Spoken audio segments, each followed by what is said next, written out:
Okay, as we continue in John chapter 8, pay attention to detail as we have, and we get so much more out of it. Let's look for John chapter 8 in the index. J for John. Moving on down to John chapter 8. Observations. We're working through verses 20 to 59. It's a big chapter. Lots of dialogue. Jesus and the Jews and the people of the Jewish race. Some believed in him, heard the same words that some picked up stones to kill him. Same words. Now we finished A through D, points A through D. Now let's move on down to E. Verses 33 to 41a. Look at the verses first. The Jews, they answered him, "We are Abraham's descendants and have never been in bondage to anyone." Literally, not to anyone have we been enslaved, never. And they asked him, "How can you say you will become free?" Jesus answered them, "Truly, truly, I say to you, everyone doing sin is the slave of sin. The slave does not remain in the house forever. The Son does remain forever. If therefore the Son shall," meaning will, future tense, "will make you free, you will be free indeed. I have known that you are the seed of Abraham, but you seek to kill me, because my word has no place in you. I, that which I have seen with my Father, do speak, and you, therefore, that which you have seen with your father, you do." They answered and said to him, "Abraham is our father." Jesus said to them, "If you were Abraham's children, and you're not, you would be doing the works of Abraham. And now you seek to kill me, a man who has spoken to you the truth I heard from God. This Abraham did not do. You do the deeds of your father." So there's a implication here. We look at the stipulation that is directly made, and then we look and think about the context and get what is implied. Those Jews opposed to Jesus, who had not believed in him, declared descendancy from Abraham, insisting that they'd never been in bondage to anyone. Jesus emphatically declared that anyone doing sin is the slave of sin. And the slave to sin does not remain in the house forever, but the Son does remain forever. He said to them, "If therefore the Son shall make you free from sin unto eternal life, you shall be free indeed." Whereupon he said, "I have known that you are the seed of Abraham, but you seek to kill me, because my word has no place in you. I, that which I have seen with my Father, do speak, and you, therefore, that which you have seen your father, you do," implying their first enslavement to sin. Their enslavement to sin and their allegiance to someone other than God and Abraham. That's the implication. So, since Jesus was speaking to a large crowd made up primarily of Jews who heartily reject him and his message, even seeking to kill him, all these passages say that, verses 30 to 32, which speak of those in the crowd that believed in Jesus, formed a digression. So when Jesus spoke out the following words to the people, which were intended for those who believed in him, his words nevertheless were heard by all of those around him, those who overhear, believers and enemies alike. That's how it is with us when we share our faith. "If you continue in my word, then you are truly disciples of mine." The difference between a believer and a disciple is one that continues in the word. Those that don't may nevertheless be believers. "You will know the truth, and the truth will set you free if you continue in his word." Whereupon Jesus received a response from the people who were his enemies, not from those that believed him, nor was the response from those in the crowd who believed him but lacked commitment to follow his teachings and thereby never received eternal life, as some contend. It was Jesus' enemies in the crowd who said to him in John 8:33, "We are Abraham's descendants and have never been in bondage to anyone. How can you say you will become free?" The hostility toward Jesus in verse 33 was diametrically opposed to the mindset of one who trusted in Jesus to be set free from sin and unto eternal life. So there is no middle ground in Scripture where God's word stipulates that one can believe Jesus, yet because of a lack of commitment to follow him as a disciple, one is disqualified from receiving the free gift of eternal life. First of all, most of those who became believers do not immediately make and follow through on a commitment to follow Jesus as a disciple. It's a big step. For this would demand a thorough understanding of his word in order to remain in it and fulfill that commitment from the beginning. Second, it would be a contradiction to offer eternal life as a free gift. It would require a commitment to remain in his word as part of what it takes to have eternal life. But if this were the case, and it is not, there would have to be 100% follow through on that commitment, a life virtually free from sin from the beginning in order to verify one's possession of eternal life, implying a thorough understanding of his word at the point of conversion. It's not going to happen. Finally, belief in Jesus and making a commitment to live for him in the sense of continuing in his word to be a disciple are two separate things, of which being a disciple, in other words, continuing in his word, is never stipulated in Scripture as a requirement in order to have the free gift of eternal life. And these are many of the passages that indicate faith alone in Christ alone, free gift unto eternal life. So the unbelieving Jews' response to Jesus of "not to anyone have we been enslaved, never," was untrue to such a degree that it characterized those who did not believe in Jesus and sought his demise, which especially included the rulers, as willing to say anything if it would help to condemn Jesus. For when the Egyptians, Assyrians, Babylonians, Greeks, and Romans ruled over Israel, each conqueror restricted the Jews' practice of their religion so that it did not conflict with their own rule, or their own religion. Authority approved religions and culture. They appointed civil and religious rulers over the Jews. For example, Herod and Pontius Pilate and the chief priests of the temple were appointed to rule over the Jews by the Romans.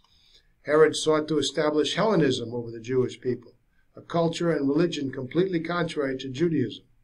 The Romans also took wealth from the treasury and the temple to finance building, road, and canal projects, which restricted the function of Judaism due to less capital. And in order to gain favor with their captors, the Jewish rulers modified their religion in order to accommodate the Romans to curry favor with them. So the Greeks persecuted the Jews for forbidding sacrifice, circumcision, feasts, Sabbaths, and the possession of Scripture, all capital offenses. The Greek ruler of Palestine, Antiochus, forced the Jews to adopt Hellenism or suffer death. He placed a statue of Zeus in the most sacred place in the temple. Furthermore, the Assyrians and Babylonians effectively limited the Jews' religious practice and self-rule by scattering them and mixing them with other peoples, cultures, and religions. The Babylonians destroyed the temple and misused the temple utensils. John 8:33. Furthermore, Jesus was not speaking of religious freedom, but of freedom from enslavement to sin and its effect upon one.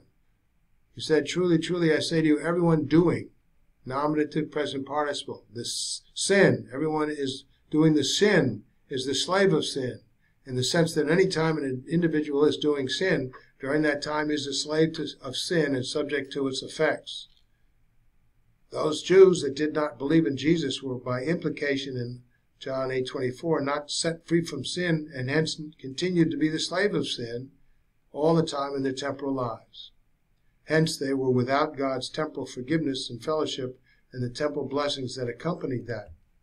Furthermore, they had not qualified themselves to become disciples of Jesus, which requires, one, becoming a believer in Jesus, and that he would make provision for their sins unto eternal life in order to be able to, two, choose to continue in Jesus' word, to be free from enslavement to sin in their temporal lives, and receive God's temporal forgiveness and the blessings of his fellowship by being his disciple, which continues so long as one continues in his word.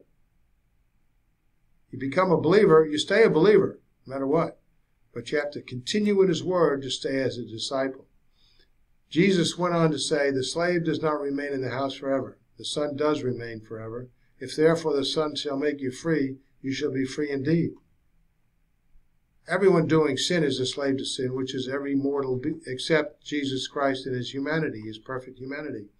Note that some contend that the present participle rendered, everyone doing sin, is in verse 34, must mean everyone who practices sin, meaning the word practice is ongoing, in order to disqualify some who sin more than others from receiving eternal life.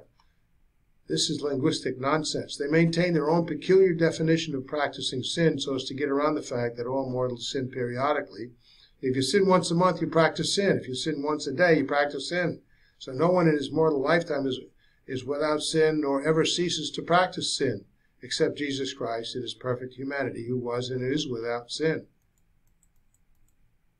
Point number 2, the slave to sin does not remain in the house forever. The slave to sin does not have eternal life. Those who have not believed in Jesus Christ in their mortal lifetimes will die in their sins as slaves to sin and be forever separated from God, to be never to be freed from practicing and suffering the consequence of sin. Point 3, the Son does remain forever. The Son is life, temporal and eternal. The words rendered the Son with the definite article in verse 835 is the specific Son, which is the Son referred to in verse 36, and not a son as some contend. And that Son is stipulated as only doing what the Father does in John 8:28. In other words, only that which is righteous. The phrase in verse 35 rendered, the Son does remain forever, signifies that the Son is eternal life. He is life, temporal and eternal. John 1:1-4, and 6:27-29. And he is Jesus Christ. According to his words in this passage, John 8:24, his miracles, his teaching, as corroborated by the Father's testimony in Scripture. They testified to him. The Father testifies to the Son. And you can pick up that testimony in Scripture. If the Son shall make you free, you shall be free indeed, in the sense of free from the punishment for sins unto eternal life by a moment of faith alone and Christ alone for this, and free from the enslavement of sin in this temporal life by believing in him for eternal life, and then as in the sense of being freed from the effects of temporal sin unto the temporal blessings of fellowship with God on a moment-to-moment basis as the believer continues in his word. It's a struggle. It's an ongoing thing. One lady told me she went to Bible school and read the Bible. That was the end of it. No, that's just the beginning. But then Jesus said, I have known that you are the seed of Abraham, but you seek to kill me because my word has no place in you.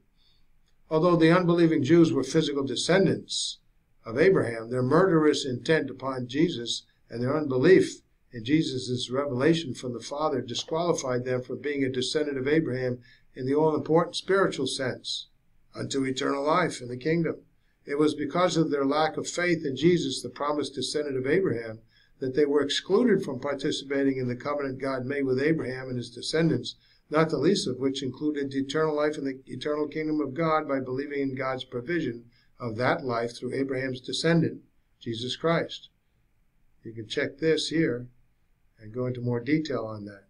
So one is only freed from one's enslavement to sin unto eternal life, and hence will not die in one's sins by believing in Jesus Christ, the descendant that God spoke about to Abraham, who would make provision for the sins of the whole world, that descendant.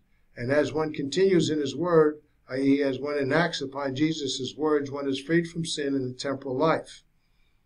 Since the Jews in view in Jesus' time in this part of the passage refused to acknowledge the many miracles Jesus performed and that his teachings were signs that he was the promised descendant of Abraham, who was sent from God, and since they were seeking to kill Jesus, giving no indication that they believed in him, nor that they continued in his word, then what Jesus said was true, that his word had no place in them. They were neither acting like Abraham was their father, nor like God was their father. They did not believe that Jesus came from the Father, nor that the words and works that Jesus did originated with God, despite the corroboration that Jesus' miracles and from Scripture, God's word, was the testimony. So those that did not believe in Jesus were not free from enslavement to sin for eternal life or in the temporal life. They were going to die in their sins. So we'll begin here next time.